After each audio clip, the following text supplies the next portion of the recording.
Ito yung multicut mga boss. Tingnan nyo, papansin nyo dyan, may dalawa siyang crane. Yung kulay yellow, yan yung crane.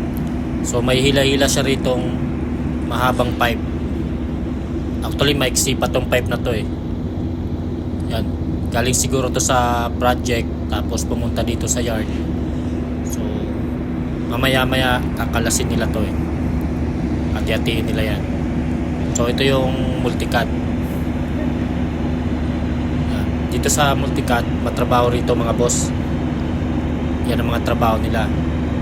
Mag-assist, maghila ng pipe, mag-assemble, disassemble ng pipe. Yan, ganyan ang trabaho ng multicut.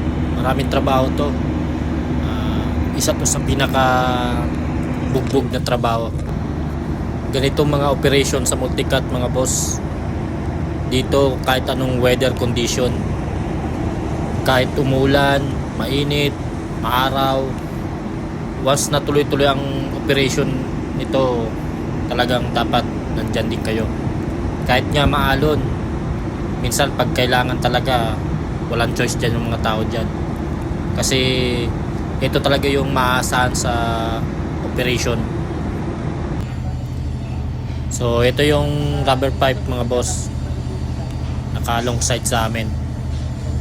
So mga nasa 96 meters daw to. So ito yung connection. Maya maya i-disconnect nila yan. May mga maraming bolt dyan. Makikita nyo kung paano nila yatanggalin. Oo, bilang na lang 25 dias. Yan, mahaba yan. So dalawa silang magkatabing rubber pipe. So dito pinagpaplanuhan nila kung paano nila unahin. So ang plano nila dyan, yung inner pipe, yun yung una nilang babatakin dun papunta sa shore.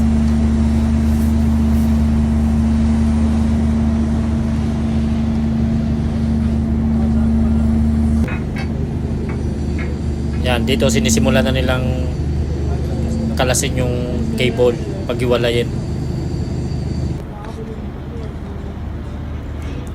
Napunta na yung multicut doon sa kabila. Mamaya tatawid yung mga tao dyan para naman i-connect yung crane. So maglalagay sila dyan ng flashing.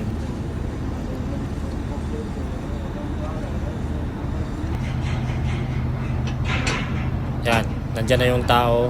Maglalagay na yan ng mga shackle, connection. Tapos ipiprepare na yung crane.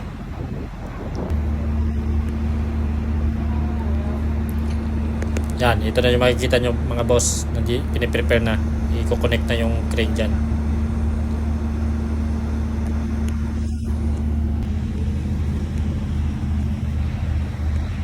Yun.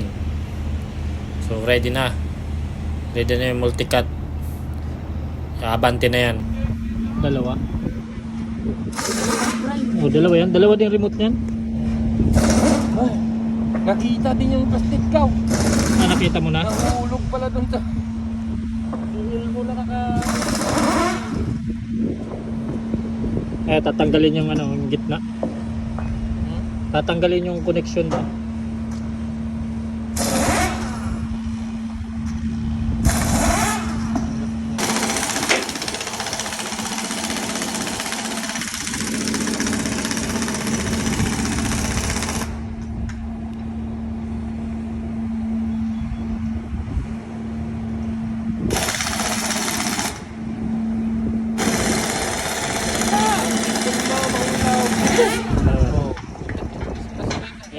Napakaganda ng trabaho.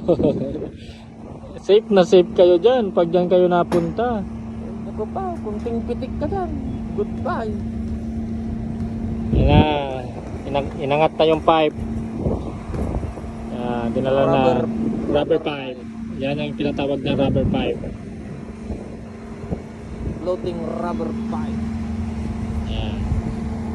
So yan naman ang sunod. Ihilahin na naman papunta doon sa deck. Ewan ko lang kung hindi lumaki yung katawan mo. Yung yung nakapulang nakakubero, ang dumi-dumi na ng muka. Puro talsik na ng Talsik na ng putik.